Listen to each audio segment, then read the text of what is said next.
Are you a communicator? Do you like to draft emails? Do you like to communicate in different ways, maybe social media?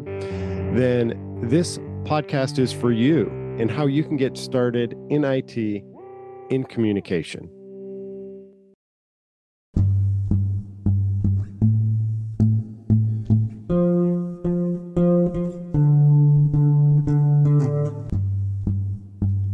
You are listening to the IT Path Podcast. I'm your host, Dana Morrison. Let's go and help you claim your journey into IT.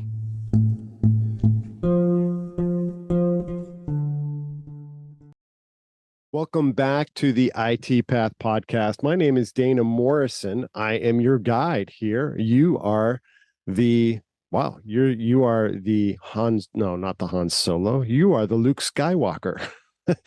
You are the one who's doing the work. You are doing an amazing job, I hope, in your work as you press forward into IT, as you press forward into this path, this unknown, this journey that's ahead of you.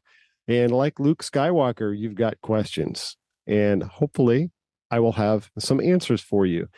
And today we're still carrying on with these skills and interest report with the 16 different areas that we evaluate and giving you the best information we can to help you move forward on your IT journey. We want to, again, continue this path. We want you to embrace the struggle, get through these learning challenges and move forward, press forward, be ready to step into an IT career, even if you're at a place where you don't know anything about IT, but you just have this desire to learn. You've got this ember that is glowing in you. Well, let's fan that ember with some information right now. And let's talk about communication.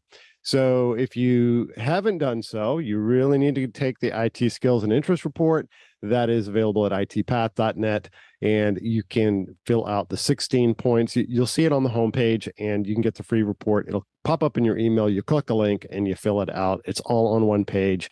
You don't have to wait for results or it to be read or anything like that. It's just basically going to give you a gauge. It's going to show you a little graph of these 16 areas and where your highs and lows are in that, and hopefully give you some advice that resonates with you. So we're going to dive into the communication aspect today. And there are a few different jobs that are available. Well, there's a lot of jobs. Let me just, there's a ton of things out there. And as things get bigger, it just keeps, the world keeps offering many more opportunities. But we're going to dive into 5 different roles. I'm going to give you what I can about my experience in these roles as we go through this. Realize that some of this information can seem kind of dry. So let's spice it up a little bit with some stories from tech as we go through. Okay, so entry level. Okay, so look, first of all, communication, right?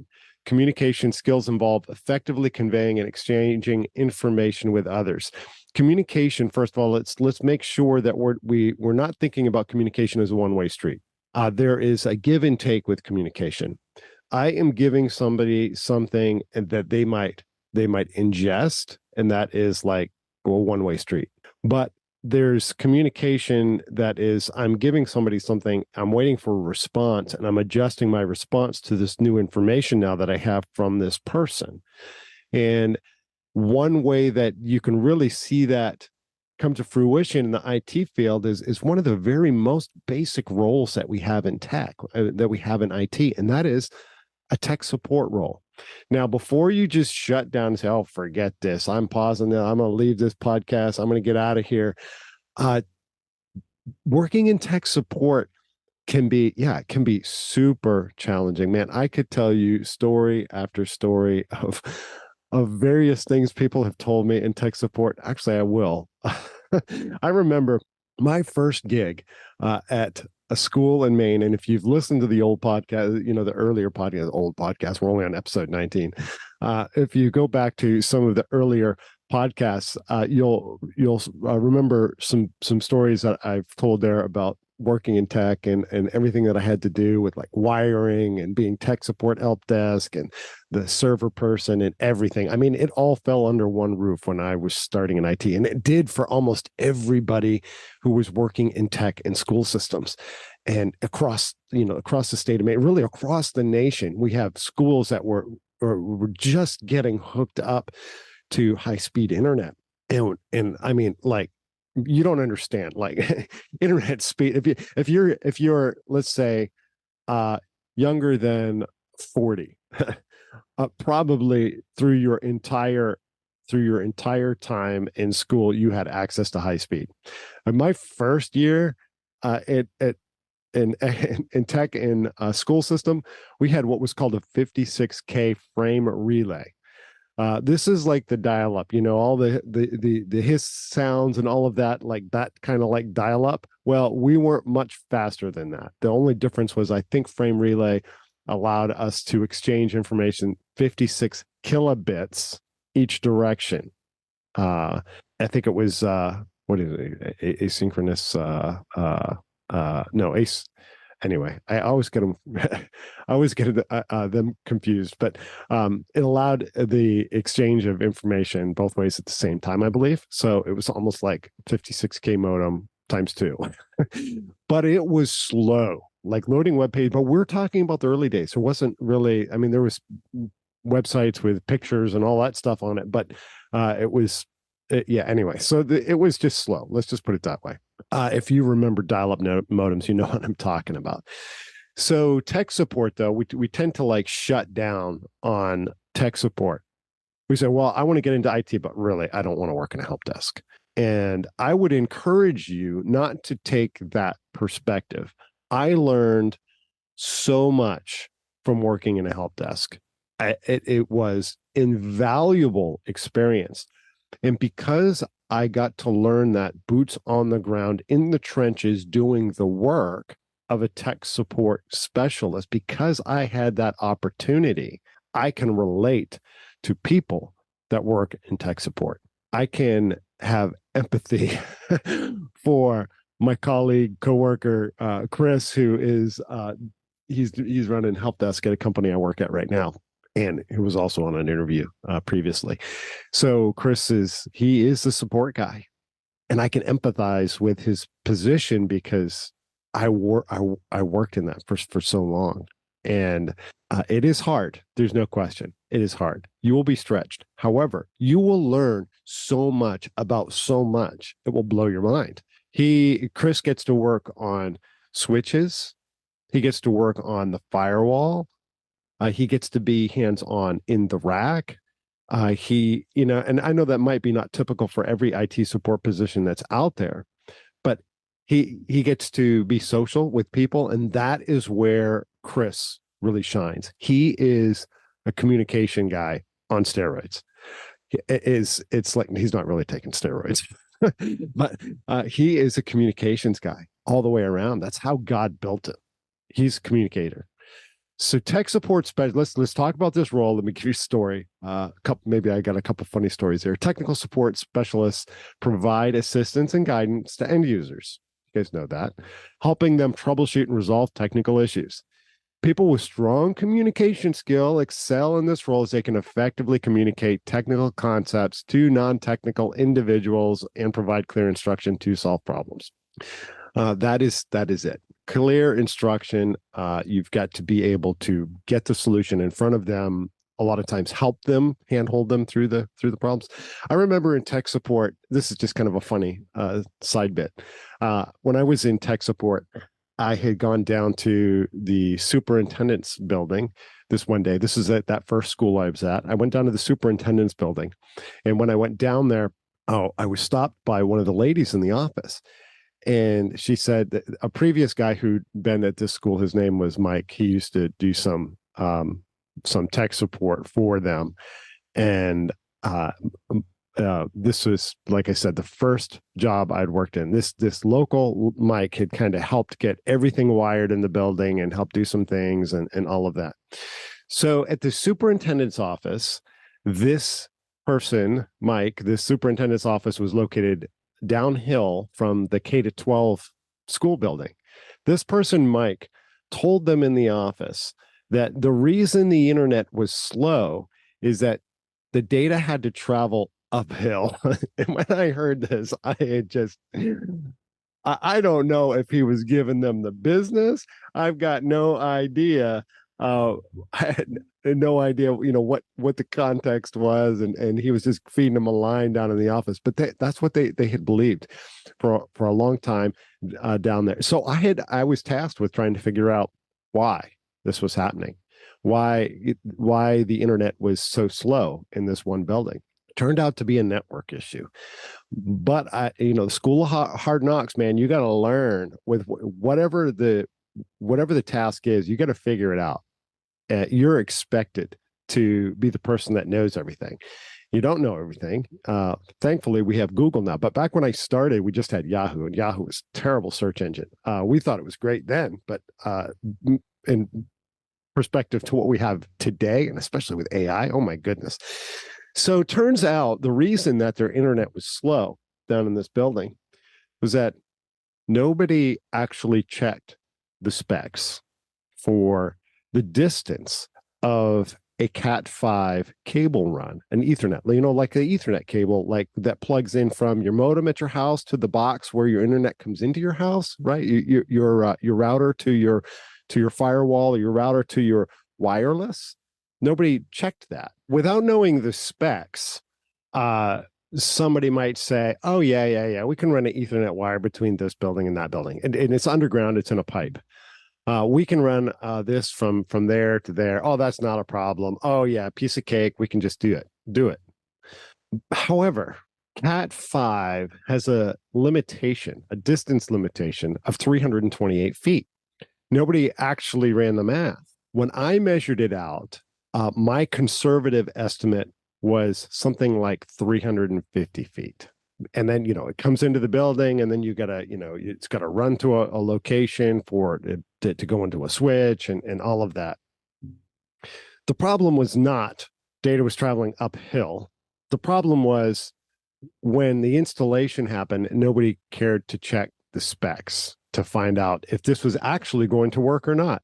And if they'd determined that early, they could have avoided the whole situation. They could have put fiber in between the two. Now, that would have been really expensive at the time, but fiber is pretty cheap now. They could have put fiber between the two buildings, or and I think they eventually solved the problem. So how did I solve the problem? Unfortunately, the school at the time could not afford putting a fiber run in between the two buildings. So I figured, well, at least I can double up and do a link aggregation and use more than one line at a time between the two buildings. And that's what I did. So I used a couple HP switches and set up a lag and link aggregation, and set up a lag on 2 ports from this switch to 2 ports on that switch. And there was, still some data drops between the buildings. However, it was enough to make their connection much smoother in the other building. Wasn't an awesome solution, but it was one that we could afford, and one that we could make happen. When I say we, I said I, because I wasn't working with a team of people.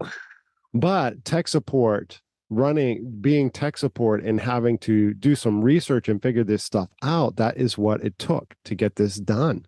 And that is what you will learn. Tech support, I remember, I think I've mentioned this story before. Tech support, you're going to see a ton of different things, and some of it's going to make you scratch your heads.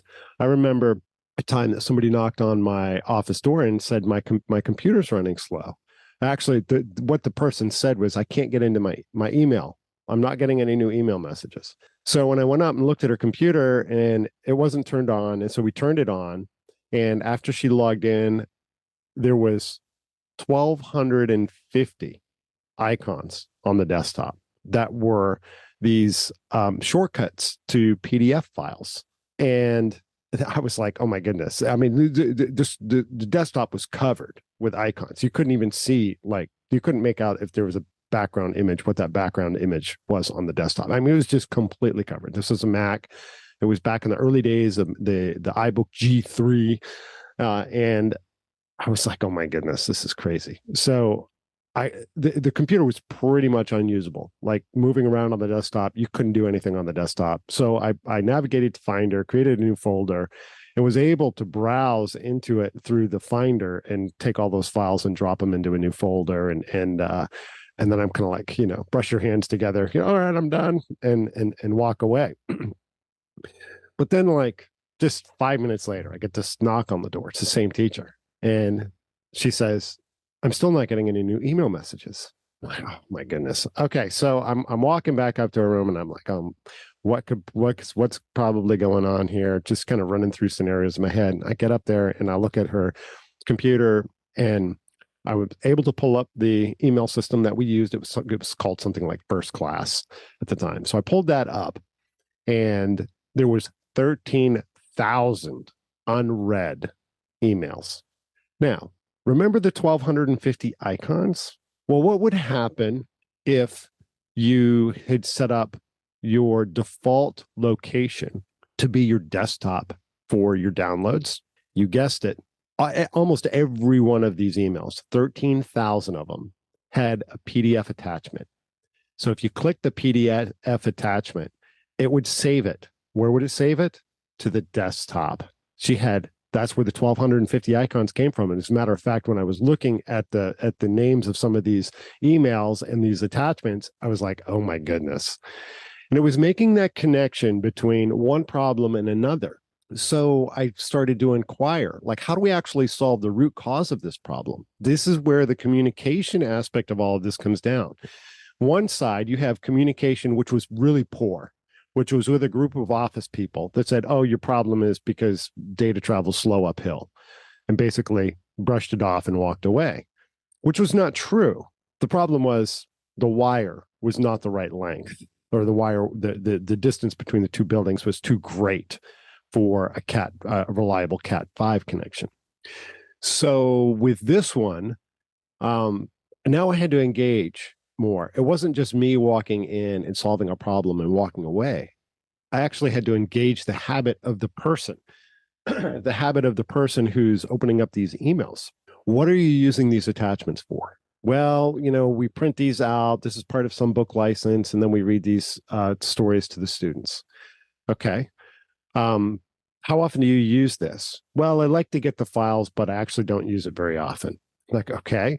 So I'm digging in to figure out how can we solve this problem so that this doesn't happen again. Well, one, change the default saving location to downloads so that they don't just appear on the desktop, but then to also address the underlying issue. Now, why couldn't she receive new email messages? Well, the reason is her quota was full on her inbox on this First Class server that had this limited amount of storage. It's not like the Googles and all of that today where you can just store a crazy amount of stuff. She had a limitation to that mailbox size, and that limitation was in megabytes. I think it was probably 100 megabytes or something like. I mean, I'm dating myself by talking about this problem, but maybe she only had like 100 megabytes of storage, and that was it. And once you reach that storage, guess what?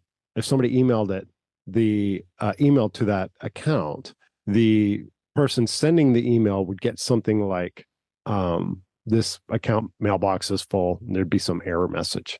So we had to address that issue. We had to clear out 13,000 unread emails from, and I explained to her, this is the problem. Your problem is you're full. You're getting all of these emails from all these different sources that are giving you these files, but you're on all these email lists, but actually you can't even get to the information that you want to see because you have so much other stuff coming. So we addressed it and we walked through it. Excuse me. We talked through what needed to happen and how she could move forward. Okay, so tech support specialists. That is it's an incredible role. So where does this fall on the pay scale? And how do you get started in something like this? Well, the pay scale, and I need to clarify something here because in these past couple podcasts, I've been talking about the median salary, and I want to make sure that you all understand what that means. That is where the most people are getting paid a certain salary in this field. It's not truly it's the middle excuse me. It's the middle based off of the frequency of salaries, but it's not like truly the single middle number. So median is like if you're looking at all of these salaries and you put it on a bell curve with the frequency that these salaries appear, that is the top of the bell curve is this number I'm giving you, which is the median. So in IT support, the median for just entry level, this is support specialist one. This is, and when I say entry level, I mean, this is entering the field. You might have a couple of years experience, but you're still at this level one position. And if you're at level one, that median is 62 grand. The low end is 45. And I would say probably, schools, small businesses, things like that are going to be down on that lower end. And then the high end of this is going to be 82. And that's a very small portion of people making 82 grand in a specialist one position. And that might be based off a region, because again, we're not taking a region into account for these numbers I'm giving you. All right. So where can you get started doing this? Well, and this is going to apply a lot of these things that we're going to be talking about. But online courses, there's a lot of free ones. We've been talking about that. We've been talking about Udemy. We've been talking about Coursera, edX, LinkedIn Learning, different places like that can get you started. But I'm going to tell you, the best place to get started is what you already have access to. With doing IT support, the best place to start is getting an old computer and tearing it down, putting your hands in it, figuring it out. The best place to learn IT support is through answering the questions that you already have about how to set certain things up on your phone to work a certain way, or how to figure out your tablet computer to work a certain way, or the settings in your laptop. We're just experimenting with Linux on a computer, Ubuntu or something, messing around with different hardware that's available, going out and getting a cheap Raspberry Pi and screwing around with Linux on a Raspberry Pi, or trying to automate something just to get your hands into it doesn't cost anything, or costs very little. Now, obviously, if you have to go buy something like a Raspberry Pi, then you're spending some money. However, if you get a Raspberry Pi and you decide that IT really isn't your thing, you can still do a lot of really cool things with a Raspberry Pi. So it's not a waste of money. There's a lot of great opportunity for learning on Udemy. Udemy has a lot of inexpensive certification programs and all of that. And if you're going to you say, oh, I'm just going to get certified. No experience, I'm just going to get certified. Well, I would really encourage you not to do that, because that is not going to bring experience to the table when you're in a job interview. Having experience on the table with you is going to be the single biggest way to help you get into a job. Having experience is the single biggest way. So that's going to, if you got personality tics or, whatever about you that people think awkward, whatever, if you come in with an experience and that you've got something to offer the business, you're going to be already ahead of the pack. So those online courses are going to be a great way. You can look for volunteering, look for a nonprofit somewhere that you can spend some time, and you can just ask, hey, do you guys have any tech needs, or do you have a tech department? I'm just looking for a place to volunteer, to get a little bit of experience and to get exposed to various technologies. That's a great, it really is a tremendous way to get started. Just getting yourself out there and doing some things. All right. Let's move on. So I gave you the numbers for tech support specialist, and let's move on to the IT consultant. So this IT consultant role now, this is on the list, but this obviously requires experience. But I do want to tell you that when I got into IT, I was technically an IT consultant. My first gig was a consultant gig. I was being paid on a 1099 So I wasn't technically employed. I was being paid per hour and I had to take out my taxes. And believe me, the first year when I realized, oh, I was taking out all my own taxes and Social Security and all that stuff, goodness, that was a wake-up call. So IT, you can become an IT consultant, and but you have to remember, I was where I started on this path, there was not a whole lot of people in the field. It was very narrow. And if you had a affinity to learn things tech, then you were getting into the technical field. I was getting into technology as a job, as a career, before I even knew what IT meant. That's dating myself. You didn't hear about these roles as being IT. You heard about being tech, being a tech coordinator. So I was a tech coordinator, but I was technically a consultant. And so IT consultants work closely with clients to understand their business needs and provide recommendations for technology solutions. And that's what I was doing. And I was a good communicator, so I was well suited for this role. And I could effectively gather the requirements. I quickly got into a mindset of thinking about the entire problem so that I could articulate the entire the complexity of the problem in its entirety and address the problem in its entirety instead of piecemeal. Sometimes IT support tech consultants will just piecemeal a solution together, and that only ends up bringing more struggle into a business because you're not really thinking about the entirety of the problem. So, and then they have to spend more money later. They spend more money, and they realize that maybe your solution wasn't as good as it should have been. So you've got to have a head on your shoulders that understands the entirety of a problem, for sure. If you're going to be a tech consultant, you're asking more than one set of questions. Just like it wasn't let's get your icons off your desktop problem. It was a let's get your icons off your desktop and let's figure out how they got there and let's figure out what work habits you have that are causing this to happen. And just like it's with the wiring issue at the superintendent's office, if somebody had understood the scope of the problem before they hooked up that building, they might have realized, hey, you know what? We also need another connection. It's going to cost too much money to drop fiber.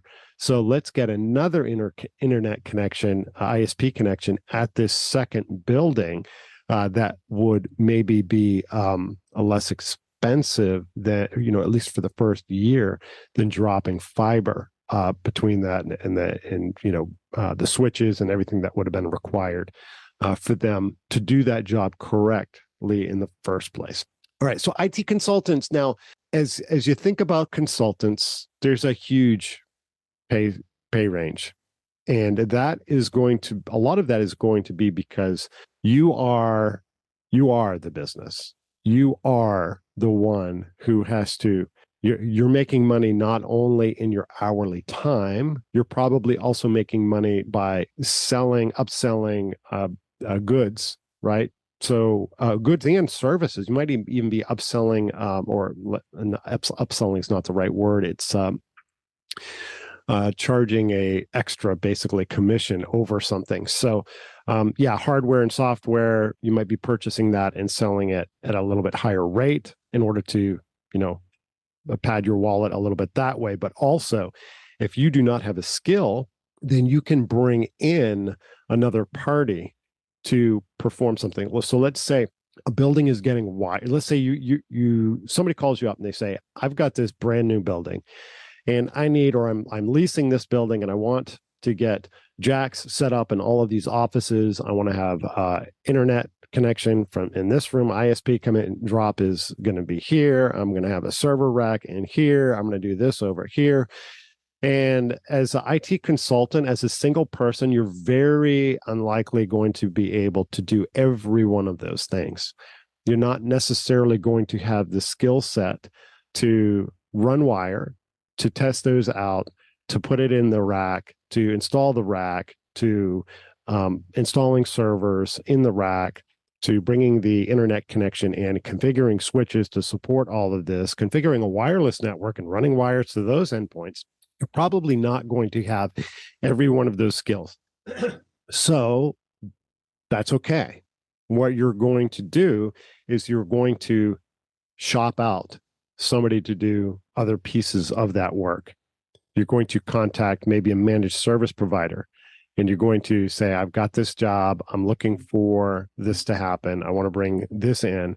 Sometimes it might be making a connection with the business directly to an MSP, or it could be that you're going to act as a middleman, and middlewoman, and you're going to get a quote from somebody to do the work. You're going to act as like the general contractor, and you're going to make a commission over the work that outfit does. Now, that's a lot of responsibility.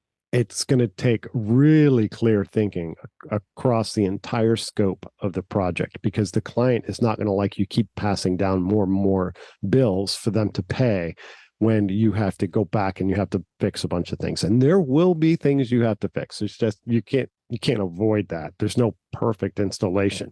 There's always something like, well, the rack got installed 6 inches too close to the wall and we need to bump that out, or this needs to get moved, or that needs to get moved, or this jack didn't test out, we had an issue, we're going to have somebody come back and fix it, or what, this just going to happen. Okay, so as those things happen, you just got to have that clear mindset. But an IT consultant can make an incredible amount of money. So if you've already got an affinity, maybe you're listening to IT Path and you've already got an affinity for IT. Actually, maybe you've already got some experience in IT, and you're thinking about becoming a consultant because you want to free up your time, energy, you want to free up your calendar so that you can focus on things that are important. Maybe you want to spend more time with your family. Maybe you want to make more money with just investing less hours in your business. Being an IT consultant is a great way to do that. My first gig, I was working 25 hours a week. So, and because I was being paid well, at the time I started at like 16 or 16.25 an hour, and that was in 1998. So I was making decent money for what I was doing. And it was just a great way to get started. It was a great gig. I wouldn't trade it for anything. So those roles can pay a lot of money, like anywhere from 70 north. Well, obviously, a lot of numbers are 70 north, but 70 to could be 200 grand or more, because you have, once you've developed skills to oversee large projects and can act as a consultant to, maybe it's security consultant. Maybe you can even specify, right? I'm going to work in just security. And so I'm going to be a security consultant, or I'm going to work in just the wiring aspects of the building. I'm going to be a sort of a network engineer consultant. You can niche that out however you want. Niche is NITCH. Niche is NICHE. Both work, but both mean the same thing. So you can find your niche and you can just get that groove and go with it and make great money if you're good at what you do. There's a lot of need out there, and there's a lot of need for one-off work. A lot of companies don't need somebody to come in for 40 hours a week. They need somebody to come in for a little bit of time here and there. All right. Okay, let's take a break. And then when we come back, we're going to get into IT project coordinator. Be right back. Hey, this is Dana Morrison, host of the IT Path podcast, and I hope you are enjoying this week's episode. Are you interested in getting into IT? Let me ask you one simple question. What is holding you back? IT Path is dedicated to developing a community, content, and courses that will help you get unlocked and stay unlocked on your IT journey. I have more than 25 years experience in IT, and I want to share with you what I've learned and give you the tools to succeed on your very own IT path. Even if you are just starting out on your IT journey, we're here for you. To find out more, simply go to itpath.net and sign up for the mailing list, and we will start by sharing some tips, tricks, and tools to help you get going and keep you going. Go to itpath.net and claim your journey. Start your IT path today. Thank you so much, and let's get back to the episode. All right, we're back with IT project coordinator. IT project coordinators assist in planning, organizing, and coordinating IT projects. Individuals with strong communication skills excel because they can effectively communicate project updates, coordinate tasks with team members, and facilitate collaboration and information sharing among stakeholders. I'm reading straight from the report right here. I would say, from my experience, being a IT project coordinator and a IT or technology coordinator are very similar in function. And I know project, when you hear project, immediately you go up to this role of I am managing people and I'm managing timelines and I'm managing how all of this works. However, for a lot of businesses, particularly smaller businesses, they're going to need somebody that is an IT coordinator, which is basically a generalist that can help them with a lot of IT issues, in addition to an IT project coordinator or an IT project manager.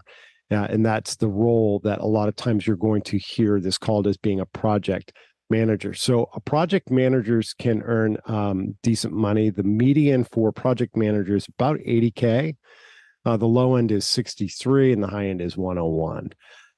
So this is a role that, again, is going to require a lot of diversity of knowledge and the ability to best communicate with teams of people and help people get on the same page.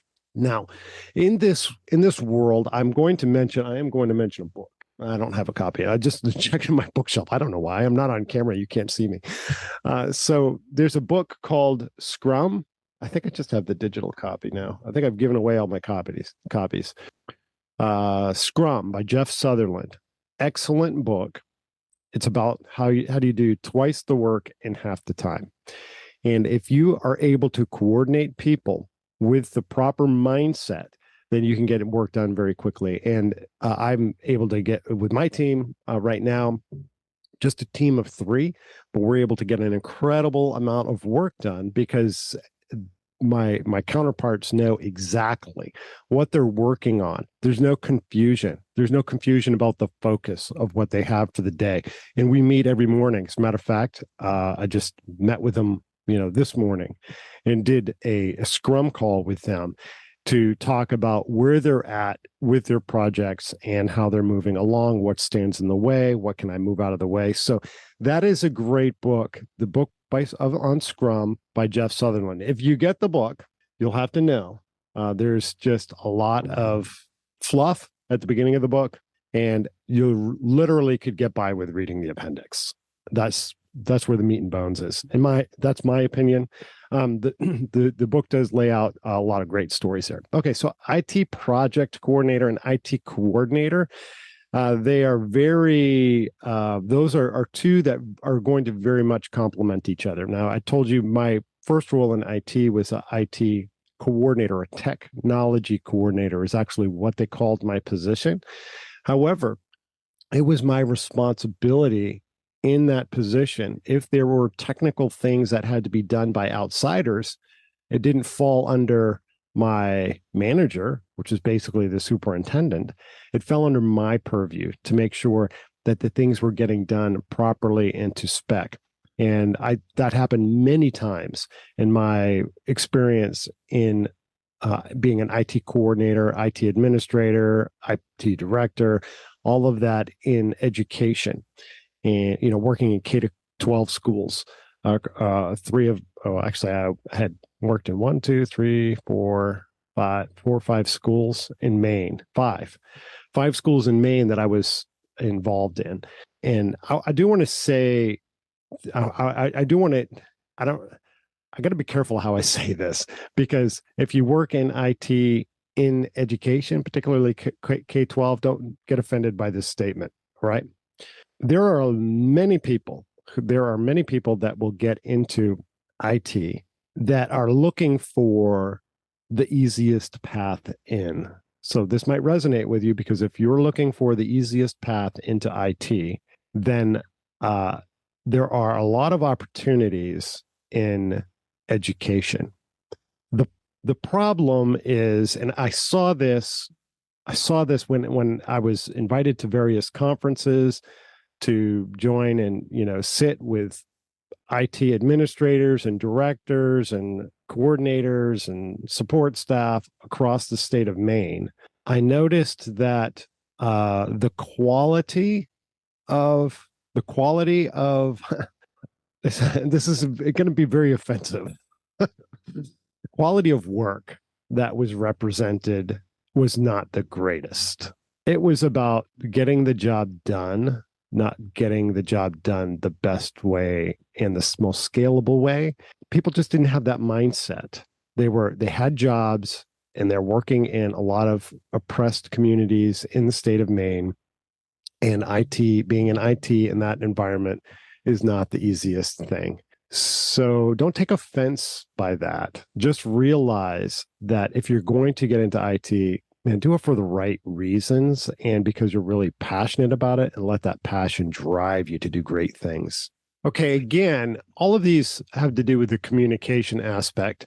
And a lot of these roles, you don't necessarily think of, being a strong communicator in order to do these positions. But I mean, really, in a lot of IT, strong communication complements so much of what we do. But if communication is your niche, then these are probably great places to start. And another one is the technical writer. And let's see, I did give you project manager salary. Yeah, okay. I'm just making sure. I'm just looking at my notes here.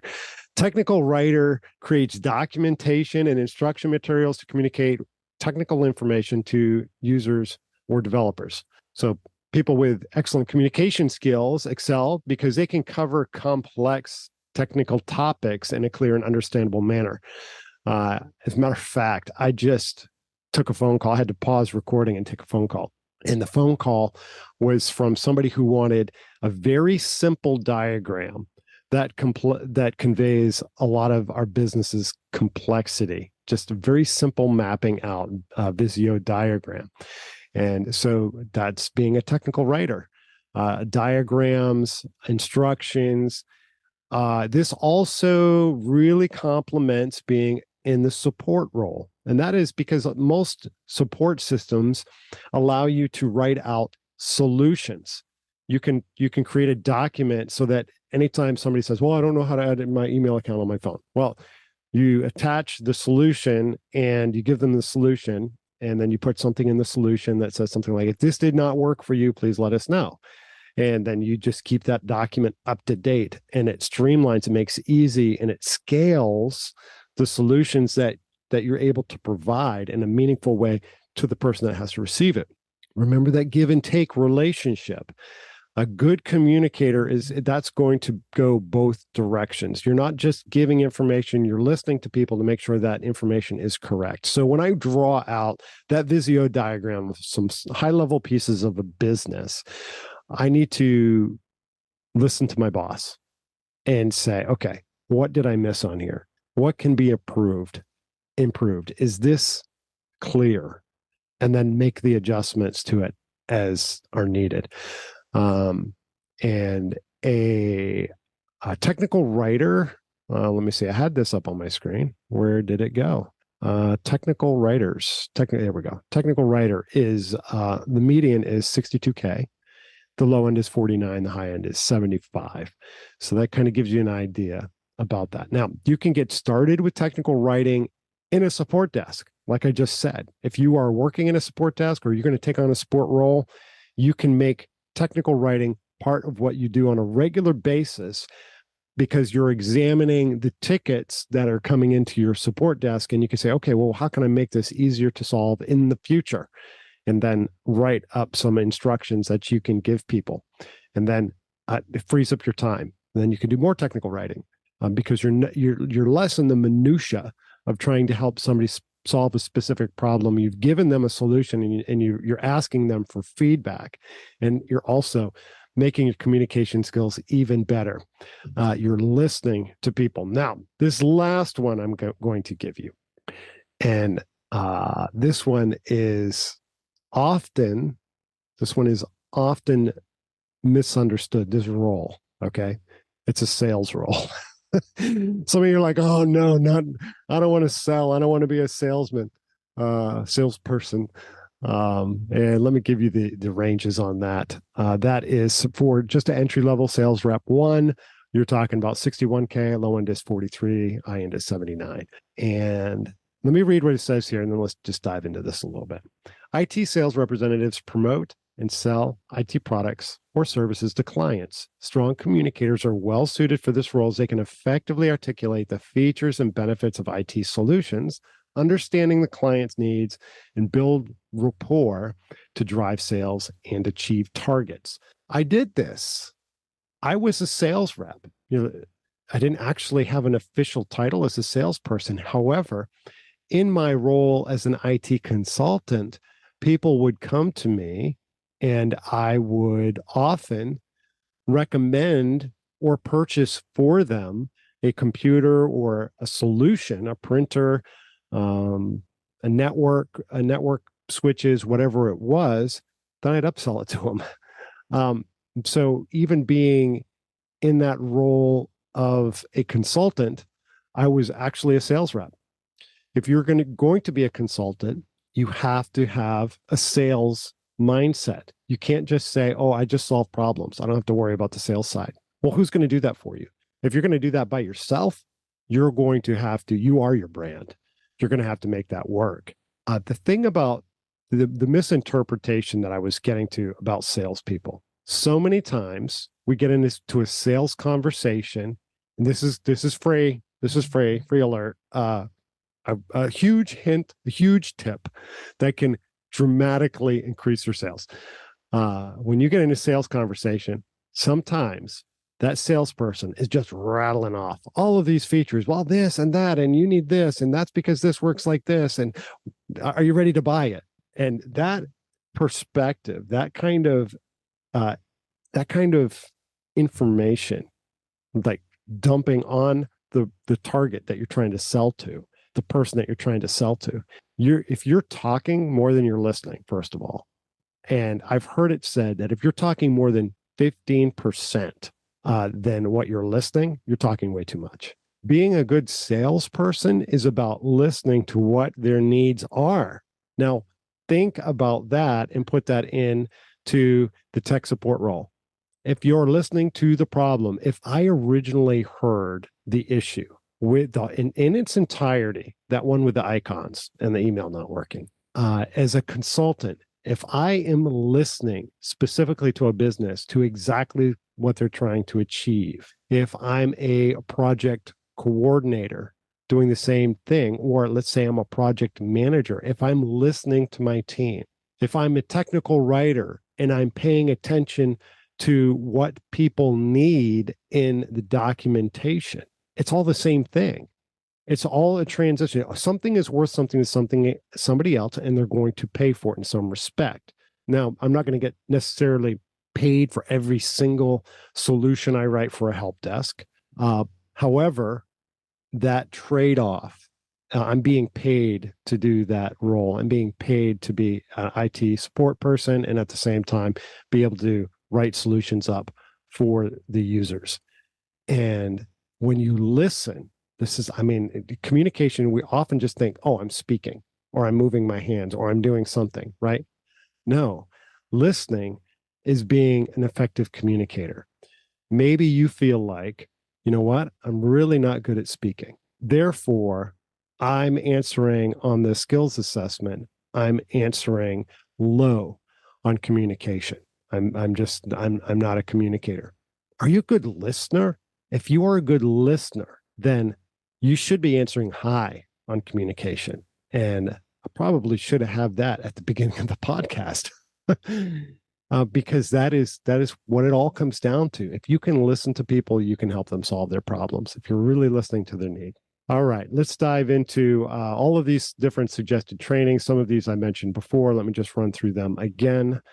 So online courses, like I said, Coursera, edX, LinkedIn Learning, all of that offers you some great things. Presentation skills and all of that. I'm really not keen on the whole communication equals your ability to speak and your ability to present. I really believe it is your ability to listen. And you can search for various courses. However, if you're concerned with the presentation of information, just don't forget to listen. Don't let your speaking and your presenting be more than 15% of your communication. And if you do that, you're going to be listening to the people's real needs. You're going to be helping them move forward. Okay. There's public speaking workshops that are available, but again, it's about listening. So if you're keen on listening, right? Internships and volunteering, this is great for getting rubbing shoulders with different environments, brushing shoulders with different people, and learning what people are doing and their skills and getting exposed. So look for opportunities to volunteer. That is a great way to take a first step. Networking, events and conferences, that's not networking like plugging things into a network jack. That's like networking like plugging people into you. So now there are conferences all around, tech conferences. I would encourage you to go to them. Find the cheapest ones that you can attend, and just start meeting people. If you've got something that don't be afraid to spend some money on a conference, because in all likelihood you're going to make some friends with some people that you didn't have before, and that's going to be huge, especially if you are into that communication side of things. You like to listen and you hear people out.